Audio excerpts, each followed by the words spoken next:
को सपोर्ट करना बहुत ही ज़्यादा ज़रूरी है, और कुछ वैसा ही करते हुए दिख रहे हैं हमें कैलाश खेर, जो कि नए टैलेंट को लेकर एक नया गाना प्रेजेंट कर रहे हैं। पहले सबसे तो इस चीज़ के लिए मैं शुक्रिया अदा करना चाहूँगी, क्योंकि हमने देखा है कि जब इंसान बहुत बड़ा हो जाता है तब किसी न्यू टैलेंट को जगह देना, उनके काम को सराहना एक बहुत मैं कहूँगी अप्रिशिएटिंग चीज़ हो गई है। इस मोटिव को लेकर आप आगे बढ़ रहे हैं, इस पर क्या कहेंगे?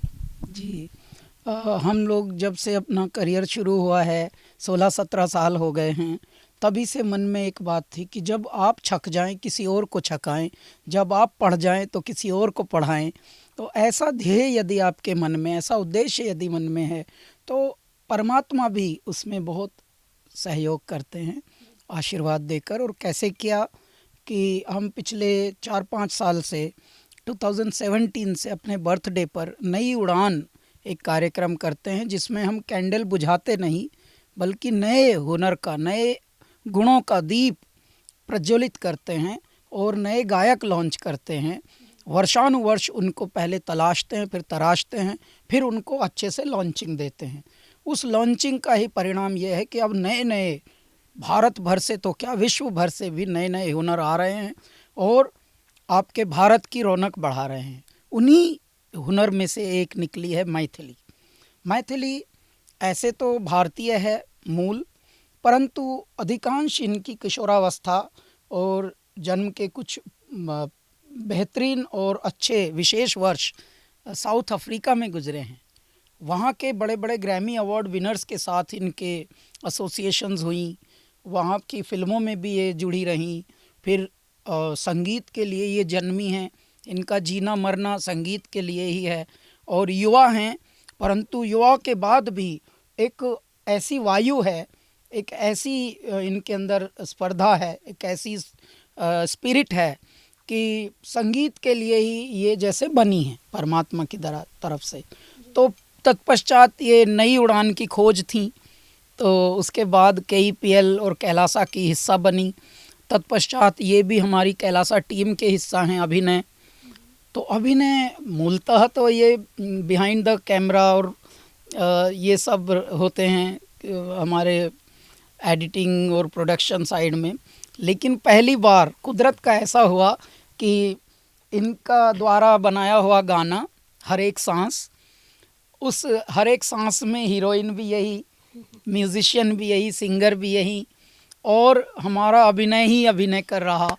तो हीरो हीरोइन भी हमको कहीं से बाहर से नहीं, तो हमारे बजट में भी काम हो गया और संसार को भी अच्छा लगने वाला काम हो गया।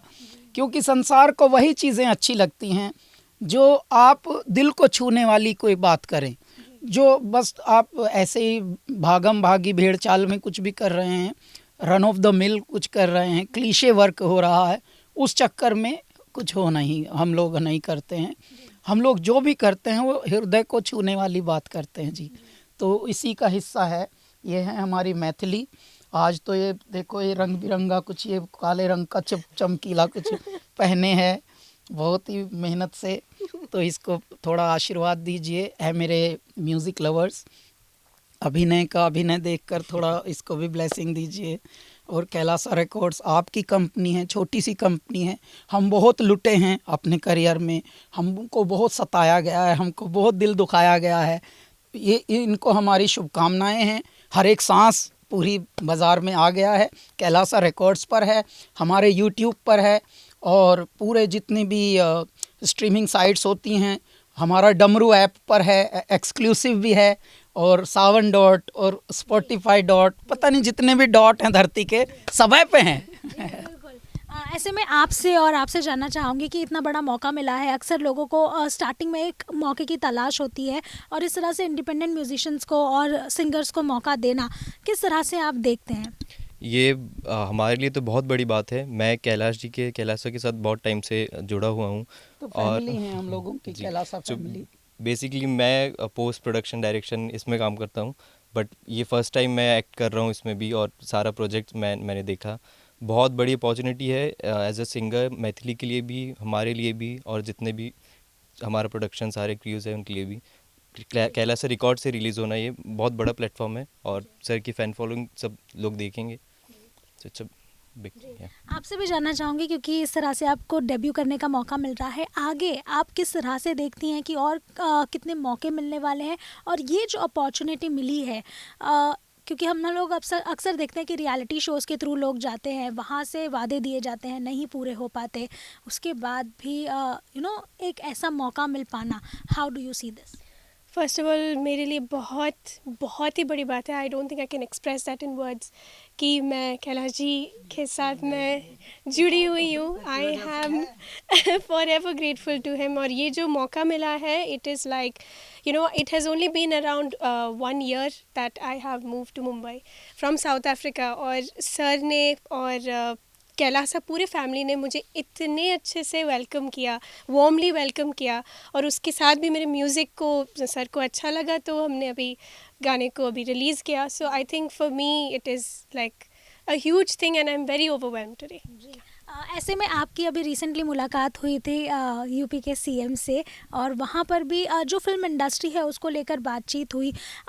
करंटली जो सिनेरियो चल रहा है बॉलीवुड का, जहाँ हम देख रहे हैं कि बहुत पुअर ये जो बीता हुआ साल रहा वो फाइनेंशियली काफ़ी पुअर रहा, किस तरह से आप देखते हैं? ऑल्सो एक जो बदलाव की बात की जा रही है इंडस्ट्री में भी, इट कंट्रोवर्सीज़ को लेकर या फिर कास्टिंग काउच को लेकर, मी टू जो आया था, ये सारे चीज़ को लेकर आपकी बातें भी हुई होंगी उनसे, क्या एक बात रही, अगर आप संक्षेप में बताएं? हमने देखिए, हम लोग शुरू से ही जब से फिल्म सिटी का कल्पना की गई है उत्तर प्रदेश में, तभी से हमारे आदरणीय मुख्यमंत्री योगी आदित्यनाथ जी ने हमको अपनी टीम में रखा हुआ है और यदा कदा संगोष्ठी में हमें बुलाया जाता है।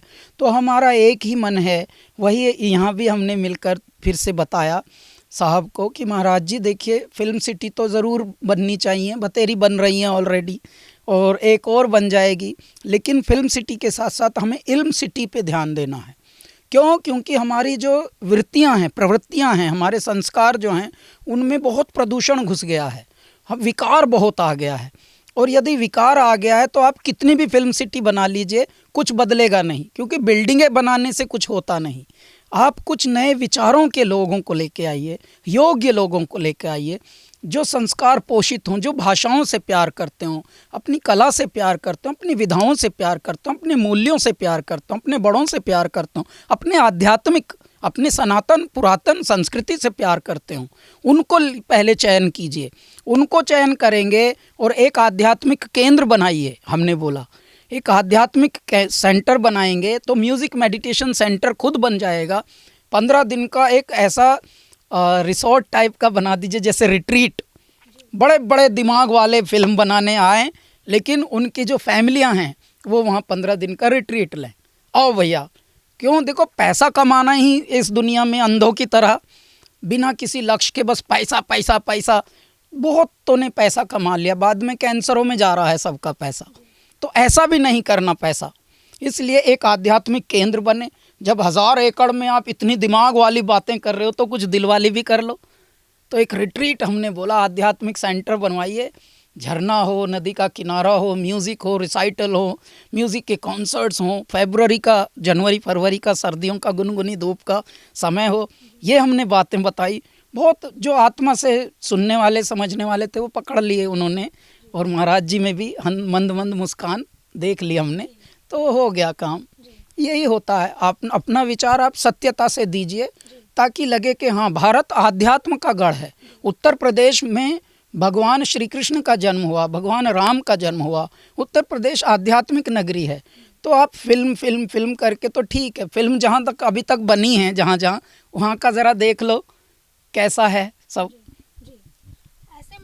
जो इस अभी की फिल्में भी आ रही हैं, कहीं ना कहीं हैशटैग जो बॉयकॉट का भी ट्रेंड चल रहा है, और जो फिल्में भी हो गई हैं बहुत ही ज़्यादा वेस्टर्नाइज हो गई हैं, और जो साउथ की फिल्में भी पिछले साल में बहुत ज़्यादा हिट हुई, कहा जा रहा था कि उसके जो ग्राउंड लेवल से जुड़े, क्या जो कल्चर ओरिएंटेड उनकी स्टोरी रही, उसकी वजह से वो कनेक्शन बना रहा। ये बॉयकॉट ट्रेंड को आप किस तरह देखते हैं? और बॉलीवुड में जो ये वेस्टर्नाइजेशन हो गया है, इसको आप किस तरह से देखते हैं? जी, हम इस तरह से देखते हैं कि पिछले कुछ वर्षों में बाहुबली फिल्म आई, आप खुद देखिए, परमात्मा के नाम की फिल्म है, संस्कारों के नाम की फिल्म है, हमारे उद्गारों के नाम की फिल्म है, हमारे किस तरह से परिपाटी परिवारों की थी, परिवार में बड़ों का आदर कैसे होता था, उनका वचन ही एक शासन होता था, और भगवान शिव की स्तुति करते हुए वो राज्य चला रहे हैं।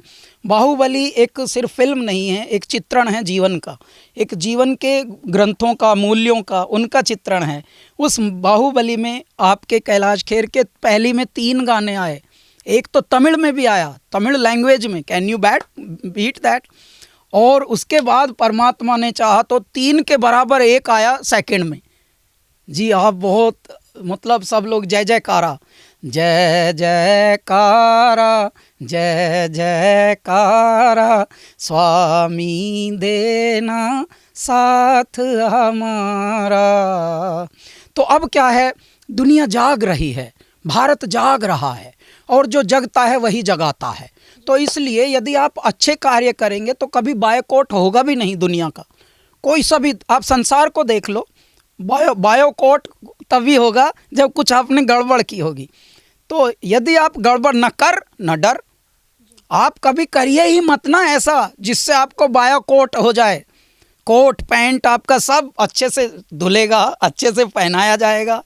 तो आप अच्छे काम करिए, क्योंकि फैशन के चक्कर में आप बदतमीजी है परोसने लगें तो फिर तो लोग जगेंगे। देखिए कब तक आप आंखों पे कांचली पट्टी बांध के चूरन देते रहेंगे लोगों को। भारत क्या भोले लोगों का देश है, भोले लोगों को चूरन बतेरे दिनों दे दिया, लेकिन अब लोग जग रहे हैं। अब कुछ अच्छा दीजिए। साउथ से, जैसे आपने अभी मेंशन किया, साउथ से कुछ संस्कारी बात आती है।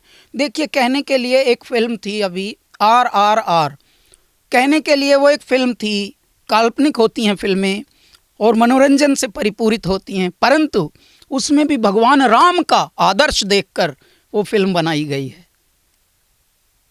तो यदि सेंसिबिलिटी की बात है, बिजनेस भी अच्छा कर रही है, पैसे भी अच्छे कमा रही है, तमीज़ में भी है, तो उसको तो किसी ने नहीं लिखा बायोकॉट, तो तमीज़ में रही है, कोई बायोकॉट नहीं करेगा। अभी रिसेंटली पठान फिल्म का जो सॉन्ग भी आया था, जिसमें दीपिका पादुकोण के कपड़े को लेकर बहुत कंट्रोवर्सी हुई, भगवा रंग को लेकर। डू यू थिंक कि ये इंटेंशनली किया गया है, या फिर ये एक झुंड है जो कि फिल्म आने पर इस तरह का नेगेटिविटी फैला रही है? नहीं, अच्छी बात यह है कि अच्छी फिल्में बने, अच्छा म्यूज़िक आए, अच्छे म्यूज़िक का प्रमोशन हो, और म्यूज़िक भी अब ऐसा ना हो कि एक ही जगह दिख रहा है तो वह वहीं है। देखो अब भगवान ने एक बहुत अच्छी बात की, पहले CD पे म्यूज़िक आता था, कैसेट्स पे आता था, कुछ ही कंपनियों के हाथ में ये पूरा बिजनेस रुका हुआ था, आर्टिस्टों का भी दोहन होता था, शोषण होता था। अब क्या हो गया, मेरे दाता की तीसरी आंख खुली, उन्होंने क्या किया, पुरानी सब टेक्नोलॉजी बंद, नया टेक्नोलॉजी लेके आए, का यूट्यूब, डिजिटल, एक बटन दबाया, हमारी मैथिली का गाना पूरी दुनिया में है। अब स्पॉटिफाई से लेकर पता नहीं iTunes, एप्पल और जितने भी म्यूज़िक ऐप्स हैं, जो भी स्ट्रीमिंग ऐप, डिजिटल स्टोर, सब जगह एक बटन। हमारी ये अभिनव जी की टीम है, ऐसे ये लोग रात भर में कुछ बटन दबाए, सुबह से या सॉन्ग इज़ लाइव। ये सुनकर ही कितना अच्छा होता। पहले इसी चीज़ को 2-2 साल लग जाते थे मेरे सज्जनों, ये रिलीज़ करने के लिए लोगों का तेल निकल जाता था। लोग यहाँ आते थे जवान, और कई बार बेचारे बूढ़ा जाते थे, और यहाँ पे तिनके सफ़ेद दिखने लगते थे कि अच्छा ये अब बने हैं, ये तो यार 10-12 साल से रगड़ खा रहे हैं। इतना झंझट होता था पहले जी। अब भगवान ने कुछ तो अच्छा कर दिया। यदि आप अच्छा करेंगे, एक कदम आप अच्छे की ओर, परमार्थ की तरफ, पुरुषार्थ की तरफ बढ़ाइए, 10 कदम मेरे दाता आपकी तरफ बढ़ाते हैं। मोहब्बत के कैसे अंदाज होते थे, इसलिए इनके गाने का नाम भी है हर एक सांस। वहाँ तो हमने बोला था हर एक सांस। अब ऐसे में क्योंकि दोनों हमारे साथ है, अभी हम 2 लाइन हो जाए इन दोनों से। जी सिंगर। हर एक सांस कयामत है, क्या किया जाए, इसी का नाम मोहब्बत है, क्या किया जाए, हर एक सांस। तो ऐसे में हम भी यही चाहेंगे कि इसी तरह आप इंडिपेंडेंट म्यूजिशियंस को और टैलेंट्स को सपोर्ट करते रहें। कैमरामैन फरीद के साथ रोशनी विश्वकर्मा, आज तक।